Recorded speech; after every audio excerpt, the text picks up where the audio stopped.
आंदोलनाचं वादळ आता मुंबईमध्ये धडकणार आहे। मनोज जरांगे मुंबईच्या आझाद मैदानामध्ये उपोषण करणार आहेत आणि त्यासाठी नियोजन करण्यात आलेलं आहे। मोठ्या संख्येने मराठा बांधव मुंबईमध्ये दाखल होणार असल्यामुळे शिंदे सरकारची कोंडी होणार आहे। पाहूयात। मराठा आरक्षणाकरता मुंबईतील आंदोलनावर मनोज जरांगे ठाम आहेत। आझाद मैदानावर हे बेमुदत उपोषण होणार असून त्याकरताच्या तयारीला वेग आलाय।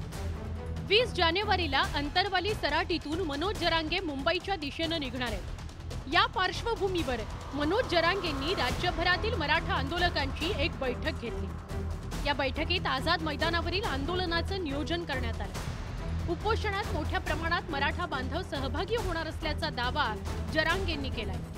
गावागावात नियोजन करण्यात आल्याचं जरांगेंनी यावेळी सांगितलं। आता मी 1-2 गावात गेलो होतो, तिथलंच फक्त सांगतो कारण ती बैठकीचाच भाग आहे। त्या गावाची 20-21 हजार लोकसंख्या आहे आणि तिथं आता कार्यक्रम होता। एक माणूस राहणार गेला नव्हता। त्यांनी माणसंच निवडले सरळ सरळ, घरी कोण राहणार आणि मुंबईला कोण जाणार। त्यांनी ट्रका, टेम्पो, रिक्षे काय लावायचे तेवढं पण लावलंय। मराठा आंदोलनाच्या पार्श्वभूमीवर मंगळवारी मुख्यमंत्र्यांनी मुंबईत एक बैठक घेतली होती।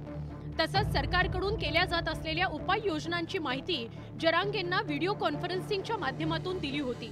मात्र त्यावर जरांगेंचं समाधान काही झालं नाही। सगळ्या सोयऱ्यांना कुणबी जात प्रमाणपत्र देण्याची मागणी जरांगेंनी केली होती।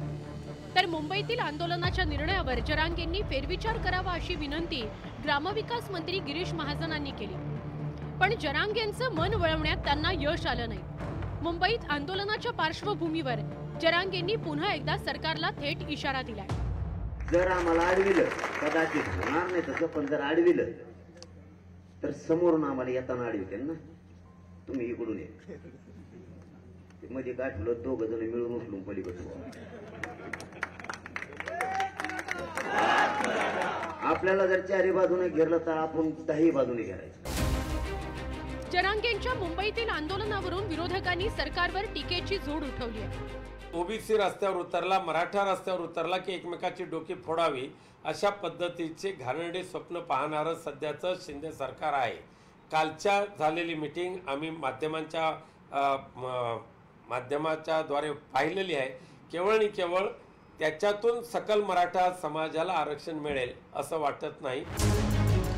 मनोज जरांगेंनी आझाद मैदानातील उपोषण आंदोलनाची जबाबदारी मुंबई आणि उपनगरातील मराठा आंदोलकांवर सोपवली आहे। या आंदोलनात मोठ्या प्रमाणात मराठा बांधव सहभागी होण्याची शक्यता आहे। त्यांच्या खाण्यापिण्याची व्यवस्था मुंबईतील आंदोलकांकडून केली जाणार आहे। जरांगेंना पाठिंबा देण्याकरता मोठ्या संख्येने मराठा बांधव मुंबईत दाखल झाल्यास सरकारच्या अडचणी वाढणार आहेत। त्यामुळे 20 जानेवारी पूर्वी सरकार जरांगेंचं मन वळवण्यात यशस्वी होणार का, हाच खरा प्रश्न आहे।